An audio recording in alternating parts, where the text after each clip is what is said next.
Hello friends, welcome back. आपके अपने YouTube channel learn book classes में आपका स्वागत है। आई होप कि आप सभी लोग अच्छे होंगे। तो आज की इस क्लास में हम लोग ईवीएस पेडोलॉजी के कुछ ऐसे क्वेश्चन डिस्कस करेंगे जो कि आपके सीटेट के लिए बहुत ही महत्वपूर्ण होने वाले हैं। ठीक है, जितने भी क्वेश्चन होंगे ये प्रीवियस ईयर क्वेश्चन होंगे। तो आइए आज का जो पहला क्वेश्चन है डिस्कस करते हैं।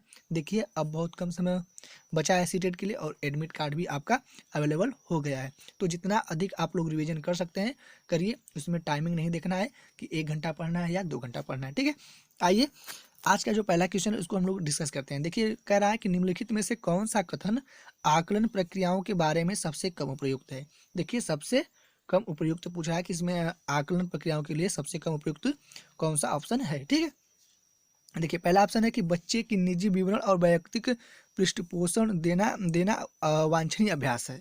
ठीक है, दूसरा ऑप्शन है सीखने के संकेतकों और उप संकेतकों की सूची बनाना रिपोर्टिंग को अधिक विस्तृत बनाता है। तीसरा आपका ठीक है, अच्छा है, बहुत अच्छा है जैसी टिप्पणियाँ बच्चे के सीखने के बारे में एक समझ प्रदान करती है। और चौथा ऑप्शन है कि बच्चों के पोर्टफोलियो में केवल उनके सबसे बेहतर कार्य न होकर सभी तरह के कार्य होने चाहिए।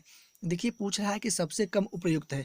देखिए, इसमें आपका पहला ऑप्शन सही होगा। क्यों होगा? क्योंकि इसमें कहा गया है कि बच्चे की निजी विवरण और वैयक्तिक पृष्ठपोषण यानी फीडबैक देना वांछनीय अभ्यास है।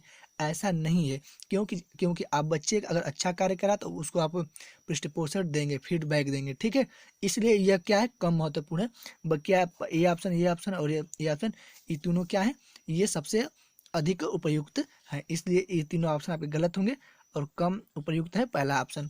तो इसलिए इसका आप पहला ऑप्शन क्या करेंगे, सही करेंगे। ठीक है, नेक्स्ट क्वेश्चन देखा जाए। देखिए, दिए गए प्रश्न को ध्यान से पढ़िए। क्या आपने अपने घर या स्कूल के आसपास जानवर देखे हैं जिनके छोटे बच्चे हैं? अपनी नोटबुक में उनके नाम लिखिए। इस प्रश्न के माध्यम से किस प्रक्रमण कौशल का आकलन किया गया है? देखिए, वर्गीकरण एवं चर्चा, परिकल्पना एवं प्रयोग करना, न्याय के लिए सरोकार और अवलोकन एवं रिकॉर्डिंग। देखिए, क्या किया जा रहा है कि बच्चे क्या है, स्कूल के बाहर या आसपास जानवर देख रहे हैं, उनके छोटे बच्चे देख रहे हैं और उनका नाम लिख रहे हैं अपने नोटबुक पर। तो इसमें कैसा किस कौशल का आकलन किया जा रहा है? ठीक है, देखिए इसमें आप अवलोकन कर रहे हैं, क्या बच्चा अवलोकन कर रहा है, इसलिए इसका डी ऑप्शन सही है। क्यों? क्योंकि आप उस चीज़ को अवलोकन कर रहे हैं कि ये किसका बच्चा है, इसका क्या नाम है, अवलोकन कर रहे हैं, उसको रिकॉर्डिंग कर रहे हैं, इसलिए आपका डी ऑप्शन सही होगा। देखिए, वर्गीकरण और चर्चा ये गलत होगा, परिकल्पना एवं प्रयोग गलत होगा और न्याय के लिए सरोकार ये गलत होगा। ये तीनों ऑप्शन आपके गलत होंगे। जो सही ऑप्शन होगा डी ऑप्शन होगा, क्योंकि आप वहाँ पे क्या करें, आप वहाँ पे अवलोकन कर रहे हैं। ठीक है, इसलिए आपका डी ऑप्शन सही होगा। नेक्स्ट क्वेश्चन देखा जाए। देखिए, पर्यावरण अध्ययन की अंत विषयी प्रकृति पर्यावरणीय मुद्दों को खाली स्थान द्वारा संबोधित करती है। विज्ञान और सामाजिक विज्ञान की विषय वस्तु और पद्धति के प्रयोग, सामाजिक विज्ञान और पर्यावरण शिक्षा की विषय वस्तु और पद्धति के प्रयोग, विज्ञान की विषय वस्तु और पद्धति के प्रयोग और विज्ञान और सामाजिक विज्ञान और पर्यावरण शिक्षा की विषय वस्तु और पद्धति के प्रयोग। देखिए कहा गया है कि पर्यावरण अध्ययन की अंत विषय की बात हो रही है, अंत विषयी मुद्दों की, प्रकृति की मुद्दों की बात हो रही है। तो इसका आपका डी ऑप्शन लगाएंगे। क्यों लगाएंगे? क्योंकि इसमें विज्ञान, सामाजिक विज्ञान और पर्यावरण शिक्षा की विषय वस्तु और पद्धति का प्रयोग किया गया है। ठीक है, अगर कहीं भी अगर पर्यावरणीय मुद्दों या डिबेट होगा तो वहाँ पे इन पर्यावरणीय सामाजिकता का ध्यान दिया जाएगा, वहाँ प्रयोग किया जाएगा। इसलिए आपका डी ऑप्शन सही होगा। पहला ऑप्शन देखिए, विज्ञान और सामाजिक विज्ञान की विषय वस्तु का प्रयोग नहीं करेंगे। ये विषय वस्तु का यहाँ भी प्रयोग किया जा रहा है कि सामाजिक विज्ञान और पर्यावरण शिक्षा की विषय वस्तु और पद्धति का प्रयोग और विज्ञान की विषय वस्तु का प्रयोग। देखिए, ये जो दोनों है इसमें फोर्थ ऑप्शन में सभी इंक्लूड है। क्या है, आपके फोर्थ ऑप्शन में सभी इंक्लूड है, इसलिए आपका डी ऑप्शन सही होगा। ठीक है, आइए नेक्स्ट क्वेश्चन देखा जाए। देखिए, नेक्स्ट क्वेश्चन है कक्षा 5A के शिक्षार्थी एक सवाल देते हैं। ए पेड़ के 5 लाभ बताइए। देखिए अगला है, जबकि कक्षा 5B के शिक्षक निम्न सवाल देते हैं। बी, क्या होगा अगर धरती पर कोई पेड़ न हो? इन सवालों की प्रकृति कैसी है? आपको बताना है कि ये जो सवाल पूछे गए इनकी प्रकृति कैसी है। देखिए, ए बद्ध अंत वाला अभिसारी और बी मुक्त अंत वाला अपसारी है। ए मुक्त अंत वाला अभिसारी और बी अंत मुक्त बद्ध अंत वाला अपसारी है। ए मुक्त अंत वाला अपसारी है और बी बंद अंत वाला अपसारी है। और ए बुद्ध का है बंद मुक्त वाला अपसारी है और बी मुक्त बंद वाला अभिसारी है। देखिए अभिसारी और अपसारी के लिए आप हमारे प्लेलिस्ट में जाएंगे तो मैंने उसको बहुत डीपली पढ़ाया है कि कहाँ अपसारी चिंतन होता है, कहाँ अभिसारी होता है। ठीक है, तो दरअसल मैं यहाँ पे आपको आंसर बताता हूँ कि ये बी आंसर आपका सही हुआ, क्योंकि ए जो है मुक्त अंत वाला अभिसारी है और बी बंद अंत वाला अपसारी है। ठीक है, अभिसारी और अपसारी के लिए मैं आपको प्लेलिस्ट में हमारे जाके देखेंगे तो वहाँ पे मैंने एक अच्छी वीडियो डाली हुई है। ठीक है, आइए नेक्स्ट क्वेश्चन देखते हैं। देखिए कक्षा फर्स्ट में पर्यावरण अध्ययन में शिक्षार्थियों के आकलन के बारे में निम्नलिखित में से कौन सा से सत्य है। ठीक है, कौन सा इसमें पूछ रहा है, कौन सा कथन इसमें सत्य है। देखिए मौखिक परीक्षाएं क्योंकि हो सकता है कि बच्चे लिखने में सक्षम न हो, ड्राइंग क्योंकि बच्चों को इसमें आनंद आता है, और शिक्षकों का अवलोकन और रिकॉर्डिंग और किसी को न रोके नीति को ध्यान में रखते हुए आकलन की आवश्यकता नहीं है। देखिए बहुत ही मजेदार क्वेश्चन आपका है। देखिए पूछ रहा है कि देखिए इसमें कक्षा फर्स्ट में पर्यावरण अध्ययन में शिक्षार्थियों के आकलन के बारे में कौन सा सत्य है। देखिए आपका क्या है कि मौखिक परीक्षाएं क्योंकि हो सकता है कि बच्चे लिखने में सक्षम हो, अच्छी बात है, कक्षा एक के लड़के लिखेंगे नहीं, ये बात सही है। देखिए दूसरी है कि ड्राइंग ड्राइंग क्योंकि बच्चे को इसमें आनंद आता है। जी हाँ, अगर आप श्यामपट पे या व्हाइट बोर्ड पे जिस भी अगर टीएलएम का प्रयोग आप करके ड्राइंग बनाते हैं तो बच्चों में क्या होता है, आनंद आता है, ये भी बात सही है।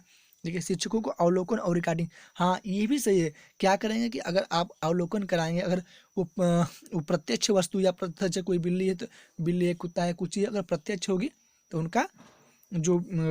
उनका जो अवलोकन है वो बढ़ेगा। ठीक है, तो तीसरा ऑप्शन भी सही है।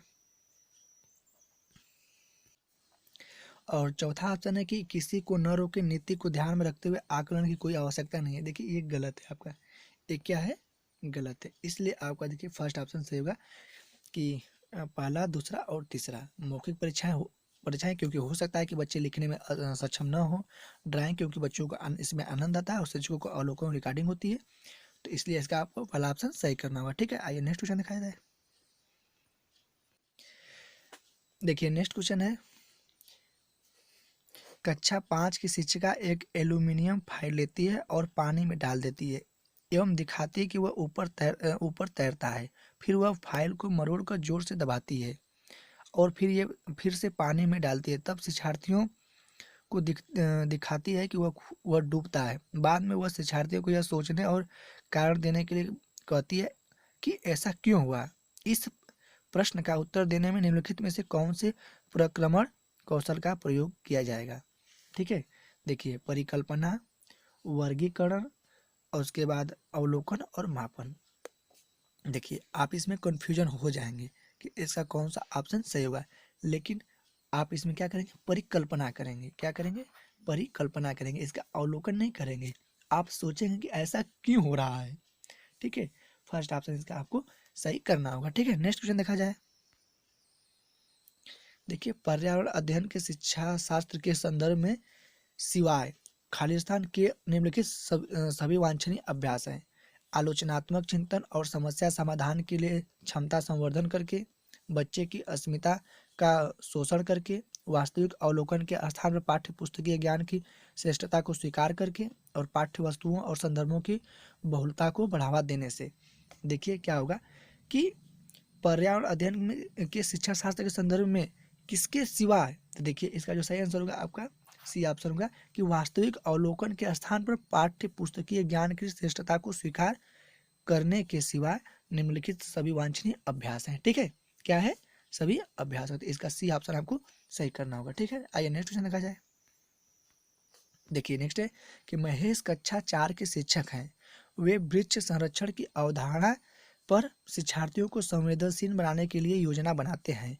निम्नलिखित में से कौन सी एक गतिविधि इस उद्देश्य के लिए सर्वाधिक उपयुक्त है। वाद विवाद प्रतियोगिता का आयोजन करना, एक पौधे को अपनाने और उसका पोषण करने के लिए प्रत्येक शिक्षार्थी को अभिप्रेरित करना, पोस्टर प्रतियोगिता में हिस्सा लेने के लिए शिक्षार्थियों को प्रोत्साहित करना और समूह चर्चा के लिए शिक्षार्थियों के समूह बनाना। देखिए क्या है कि इसमें वृक्ष संरक्षण की अवधारणा क्या हो रहा है, संवेदनशील बनाने के लिए योजना बनाते हैं। देखिए इसका जो सही आंसर होगा आपका बी ऑप्शन। क्यों, क्योंकि एक पौधे को अपनाने और उसका पोषण करने के लिए प्रत्येक शिक्षार्थी को अभिप्रेरित करेंगे, आप मोटिवेट करेंगे कि पौधे लगाओ, उसको अपना और उसका पालन पोषण करने से क्या होगा, प्रत्येक शिक्षार्थियों को इसमें अभिप्रेरित करने से है। ठीक है, अब अगर अभिप्रेरित करेंगे तो वह वृक्ष संरक्षण की अवधारणा को अच्छे ढंग से समझ लेंगे। देखिए, वाद विवाद करने से कुछ नहीं होगा और पोस्टर प्रतियोगिता से भी कुछ नहीं होगा, समूह चर्चा से भी कुछ भी नहीं होने वाला है वृक्ष संरक्षण की। ठीक है, तो इसका बी ऑप्शन आपको सही करना होगा। नेक्स्ट क्वेश्चन देखा जाए। देखिए, पर्यावरण अध्ययन में बच्चे शिल्पकार और चित्रकला को समूह में सीखना विशेष रूप से पसंद करते हैं, क्योंकि यह सहपाठी अधिगम को बढ़ावा देता है, यह सामाजिक अधिगम को बेहतर बनाता है। जब बच्चों की सृजनात्मकता की प्रशंसा की जाती है तो वे खुश होते हैं और वह उसके प्रति प्रेरित होते हैं, और यह कक्षा में अनुशासन को बढ़ावा देता है। जैसे पूछा है सही विकल्प इसमें कौन सा है, आपको पूछा है सही विकल्प इसमें कौन सा है। देखिए, तो यह सहपाठी अधिगम को बढ़ावा देता है, बिल्कुल सही है। यह सामाजिक अधिगम को भी बेहतर बनाता है, ये भी सही है, क्योंकि शिल्पकला, चित्रकला और समूह आप सीखेंगे तो वहाँ पर सामाजिकता का विकास होगा। जब बच्चे की सृजनात्मकता की प्रशंसा की जाती है तो वे खुश होते हैं और उसके प्रति प्रेरित होते हैं, ये भी सही है। जब बच्चे की सृजनात्मकता की प्रशंसा की जाएगी तो बच्चे खुश होते हैं और उनको मोटिवेट मिलता है आगे कार्य करने के लिए। देखिए, यह कक्षा में अनुशासन को बढ़ाता है, ये कहाँ, ये कोई बात नहीं है कि ये कक्षा में क्या करेगा, अनुशासन को बढ़ाता है, ये गलत होगा। तो देखिए, आपका फर्स्ट, सेकेंड, थर्ड ऑप्शन सही हुआ। देखिए, आपका सी ऑप्शन सही होगा। ठीक है, नेक्स्ट क्वेश्चन देखा जाए। देखिए, प्रयोग करना आकलन का एक संकेतक है। निम्नलिखित में से कौन सा एक प्रयोग करने संबंधित संकेतक का आकलन करने का सबसे उपयुक्त तरीका है। चित्र पठन, सृजनात्मक लेखन, निर्देशन प्रदर्शन और हस्तपरक गतिविधियाँ। देखिए, प्रयोग आकलन की बात हो रही है, प्रयोग आकलन की बात हो रही है, एक संकेतक है, तो इसमें आप कौन सा सबसे तरीका उपयुक्त है। देखिए, हस्तपरक गतिविधि, आप उसको बी ऑप्शन सही करेंगे। ठीक है, नेक्स्ट क्वेश्चन देखा जाए। देखिए, प्राथमिक कक्षा में शिक्षार्थियों के पास अनेक प्रकरणों में अनेक वैकल्पिक अवधारणाएं होती हैं, जैसे सजीव, निर्जीव, जल चक्र, पौधे आदि। इन वैकल्पिक अवधारणाओं के स्रोत हो सकते हैं परिवार एवं समुदाय, पाठ्य पुस्तकें एवं अन्य पुस्तकें, पाठ्य पुस्तकें एवं अन्य पुस्तकें, शिक्षक, कहानी एवं कविताएं। तो देखिए, क्या है कि इससे पूछ रहा है कि वैकल्पिक अवधारणाएं, शिक्षार्थियों के पास अनेक प्रकरणों में से अनेक वैकल्पिक अवधारणाएं होती है, जैसे सजीव, निर्जीव, जल चक्र, पौधे आदि। देखिए, इसका आपको बी ऑप्शन सही होगा। क्यों सही होगा, क्योंकि इसमें परिवार एवं समुदाय भी है, पाठ्य पुस्तकें एवं अन्य पुस्तकें भी हैं, शिक्षक भी है और कहानियाँ एवं कविताएं भी हैं, इसलिए आप इसका बी ऑप्शन सही करेंगे। सभी ऑप्शन आपके सही हैं। ठीक है, नेक्स्ट क्वेश्चन देखा जाए। देखिए, कांच के जार तथा बोतलों को उनमें अचार भरने से पूर्व सूर्य की धूप में अच्छी तरह सुखाया जाता है, ऐसा क्यों है। उनके तापमान में वृद्धि करने के लिए, उनमें से धूल को हटाने के लिए, नमी को पूर्णतः हटाने के लिए और अचार को स्वादिष्ट बनाने के लिए। देखिए, क्या होता है कि जो कांच के जार तथा बोतल को उनमें अचार भरने से पूर्व क्यों धूप में सुखाया जाता है, इसलिए सिखाया जाता है कि नमी को पूर्णतः हटाया जाए। अगर नमी रहेगा तो अचार क्या होगा, उसमें गंध आ जाएगी, बहुत पहले है, इसलिए आप इसका सी ऑप्शन सही करेंगे। ठीक है, नेक्स्ट क्वेश्चन देखा जाए। देखिए, नेक्स्ट क्वेश्चन है कि रेणु की दादी उसे एक सूखा कुआं दिखाते हुए बताती है कि 15 से 20 वर्ष पहले कुएं में पानी था, लेकिन अब यह पूर्णतः सूख गया है। कुएं में पानी सूखने का कारण हो सकता है पेड़ों, कुएं तथा उनके आसपास के स्थान की मिट्टी को अब सीमेंट में ढक दिया गया है। आसपास के इलाके में बहुत सारे बोरिंग पंप लग गए हैं। प्रत्येक व्यक्ति के घर में अब नल होने के कारण कोई भी कुएं का प्रयोग नहीं करता। देखिए, इसमें से पूछा गया कि कौन सा ऑप्शन आपको सही करना है। ठीक है, देखिए, पहला ऑप्शन सही है। क्यों सही, क्योंकि पेड़, कुएं तथा उनके आसपास के स्थानीय मिट्टी को अब सीमेंट से ढक दिया गया है। ठीक है, और आपका देखिए दूसरा ऑप्शन है कि आसपास के इलाकों में बहुत सारे बोरिंग पंप लगे, ये भी आपका सही है। और तीसरा देखिए, प्रत्येक व्यक्ति के घर में अब नल होने के कारण कोई भी कुएं का प्रयोग नहीं करता। देखिए, अभी ऐसा नहीं है कि प्रत्येक व्यक्ति के घर में कुएं का प्रयोग किया जा रहा है। ठीक है, तो ये नकारात्मक है। तो देखिए, आपका इसका फर्स्ट और सेकेंड सही है, तो आपका फर्स्ट और सेकेंड वाला ऑप्शन, तो ये ऑप्शन आपका सही होगा। ठीक है, आइए नेक्स्ट क्वेश्चन देखा जाए। देखिए, बगुला भैंस पर बैठता है क्योंकि बगुला तथा भैंस में सहजीवी का संबंध है। बगुला मनोरंजन के लिए भैंस पर बैठता है। बगुले को एक स्थान से दूसरे स्थान तक जाने में मदद करती है। बगुला भैंस को डराना चाहता है। देखिए ये बहुत ही मज़ेदार क्वेश्चन है। बगुला तथा भैंस में सहजीवी का संबंध है, क्यों है? पहला ऑप्शन सही है। क्यों है? सहजीवी का संबंध इसलिए है कि जो बगुला होता है भैंस पे इसलिए बैठता है कि जो भैंस में आप जानते होंगे एक कीड़े होते हैं, ठीक है, कीड़े होते हैं और बगुला उस पर बैठ के अपनी चोंच से उसे खाते हैं। क्या करते हैं? खाते हैं। तो उसमें क्या है? सहजीवी का संबंध है, ठीक है, क्योंकि बगुला उसके आधार पर ही जीवित है। फर्स्ट ऑप्शन आपका सही होगा। नेक्स्ट क्वेश्चन देखा जाए। निम्नलिखित में से जड़ का कौन सा कार्य पौधों के लिए नहीं है? देखिए पूछ रहा है कि नहीं है, कौन सा कार्य जड़ का पौधों के लिए नहीं है? भोजन भोजन भंडारण संचित करना, ह्यूमस उपलब्ध कराना, पौधों को सहारा देना और जल तथा खनिजों का अवशोषण करना। तो देखिए क्या है कि भोजन भंडारण और संचित करना ये क्या है? पौधों का कार्य नहीं है, ठीक है, क्या है? पौधों का कार्य ये सब नहीं है। नेक्स्ट क्वेश्चन देखा जाए। देखिए बहुत ही इंपॉर्टेंट क्वेश्चन ये भी है।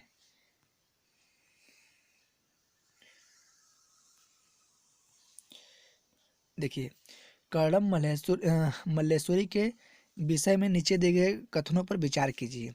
वह अंतर्राष्ट्रीय ख्याति प्राप्त भारोत्तोलक हैं, वह कर्नाटक की हैं, उसने अपने नाम बहुत से रिकॉर्ड बनाए हैं और वह 130 किलोग्राम तक का भार उठा सकती हैं।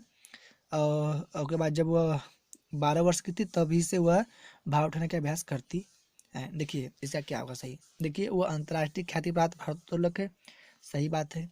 वह कर्नाटक, ये गलत है, वह कर्नाटक की नहीं है, वह राजस्थान की है। उसमें अपने नाम बहुत से रिकॉर्ड बनाए और वह 130 किलोग्राम तक का भार उठा सकी थी, ये सही है। जब वह 12 वर्ष की थी तभी से वह भार उठाने के अभ्यास कर, ये भी सही है। तो आपका इसका फर्स्ट ऑप्शन, थर्ड ऑप्शन और फोर्थ ऑप्शन सही, इसलिए इसका बी ऑप्शन आप सही करेंगे, ठीक है। नेक्स्ट क्वेश्चन देखा जाए। देखिए तो बस आज के लिए बस इतना ही, ये क्वेश्चन थे। तो आई होप कि वीडियो आपको अच्छा लगा होगा। अगर अभी तक आपने हमारे चैनल को सब्सक्राइब नहीं किया है तो सब्सक्राइब करें, लाइक करें और कमेंट करके ज़रूर बताएं कि वीडियो आपको कैसा लगा। जय हिंद, जय भारत।